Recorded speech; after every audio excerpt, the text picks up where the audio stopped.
प्रस्तावना।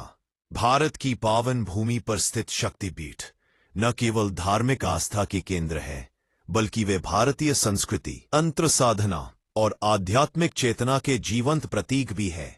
ऐसे ही दिव्य शक्तिपीठों में मां कामाख्या मंदिर का विशेष स्थान है। यह मंदिर असम राज्य की राजधानी गुवाहाटी के निकट नीलाचल पर्वत पर स्थित है।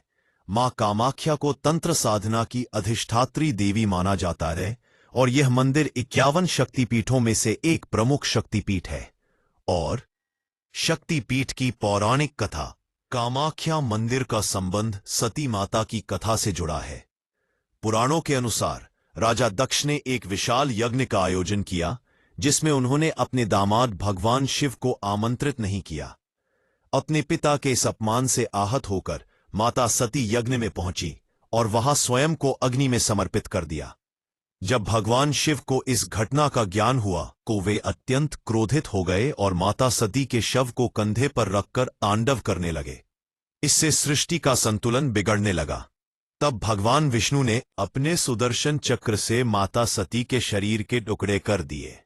जहां जहां ये अंग गिरे, वहां वहां शक्तिपीठों की स्थापना हुई। मान्यता है कि माता सती का योनि गर्भ अंग नीलाचल पर्वत पर गिरा, जहां आज मां कामाख्या का मंदिर स्थित है। इसी कारण यह शक्तिपीठ विशेष रूप से तंत्र साधना से जुड़ा हुआ है। मां कामाख्या का स्वरूप। मां कामाख्या को इच्छा शक्ति की देवी माना जाता है। काम का अर्थ है इच्छा और आख्या का अर्थ है प्रकट होना, अर्थात जो इच्छाओं को प्रकट और पूर्ण करती है वही मां कामाख्या है। यहां देवी की कोई मूर्ति नहीं है, बल्कि गर्भगृह में एक प्राकृतिक योनि आकार की शिला है जो सदैव जल से आच्छादित रहती है। इसे देवी का जीवंत स्वरूप माना जाता है। तंत्र साधना और कामाख्या। कामाख्या मंदिर भारत में तांत्रिक परंपरा का सबसे बड़ा केंद्र माना जाता है। यहाँ वामाचार, कौलाचार और तंत्र साधना की गूढ़ विधियां प्रचलित रही हैं। ऐसा माना जाता है कि भगवान शिव स्वयं यहाँ भैरव रूप में साधना करते थे और मां कामाख्या उनकी शक्ति है। आज भी देश विदेश से तांत्रिक, साधक और योगी यहाँ सिद्धि प्राप्ति के लिए आते हैं, विशेषकर अंबुबाची मेले के समय। अंबुबाची मेला कामाख्या मंदिर का सबसे प्रसिद्ध पर्व है। अंबुबाची मेला, जो हर वर्ष आषाढ़ मास जून जुलाई में मनाया जाता है। मान्यता है कि इस समय मां कामाख्या को रजस्वला माना जाता है, अर्थात देवी की वार्षिक ऋतु होती है। इन 3 दिनों तक मंदिर के कपाट बंद रहते हैं और चौथे दिन विशेष पूजा के बाद मंदिर खोला जाता है। इस पर्व में लाखों श्रद्धालु और साधक एकत्र होते हैं। यह पर्व स्त्री शक्ति, सृजन और प्रकृति के सम्मान का अद्वितीय उदाहरण है। ऐतिहासिक निर्माण और पुनर्निर्माण।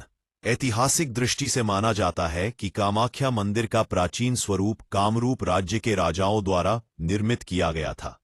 8वीं-9वीं शताब्दी में यहां पूजा का प्रमाण मिलता है। बाद में यह मंदिर कई बार नष्ट हुआ। 16वीं शताब्दी में कोच वंश के राजा नरनारायण और उनके भाई चिलाराय ने वर्तमान मंदिर का पुनर्निर्माण करवाया। यही स्वरूप आज तक विद्यमान है। स्थापत्य कला।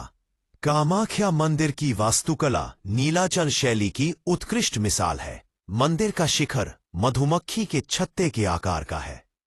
मंदिर परिसर में 10 महाविद्याओं के अलग अलग मंदिर भी स्थित हैं, जिनमें काली, तारा, भुवनेश्वरी, छिन्नमस्ता आदि प्रमुख है। धार्मिक और सांस्कृतिक महत्व। कामाख्या मंदिर न केवल एक धार्मिक स्थल है, बल्कि यह स्त्री शक्ति, प्रकृति पूजा और भारतीय तंत्र परंपरा का जीवंत केंद्र है। यह मंदिर यह सिखाता है कि सृजन, मासिक धर्म और स्त्रीत्व कोई लज्जा नहीं, बल्कि दिव्यता का प्रतीक है। आधुनिक काल में कामाख्या मंदिर। आज कामाख्या मंदिर पूर्वोत्तर भारत का सबसे बड़ा तीर्थ स्थल है। सरकार और मंदिर ट्रस्ट द्वारा इसके संरक्षण और विकास के लिए निरंतर प्रयास किए जा रहे हैं। नवरात्रि, दुर्गा पूजा, मनसा पूजा और अंबुबाची जैसे पर्वों पर यहां विशेष आयोजन होते हैं। निष्कर्ष। मां कामाख्या मंदिर केवल एक मंदिर नहीं, बल्कि शक्ति साधना और सृजन का दिव्य केंद्र है। यह स्थान हमें सिखाता है कि ब्रह्मांड की मूल शक्ति स्त्रीत्व है और उसी से सृष्टि का संचालन होता है। नीलाचल पर्वत पर विराजमान मां कामाख्या आज भी अपने भक्तों की इच्छाओं को पूर्ण कर उन्हें आध्यात्मिक मार्ग पर अग्रसर करती है। जय मां कामाख्या।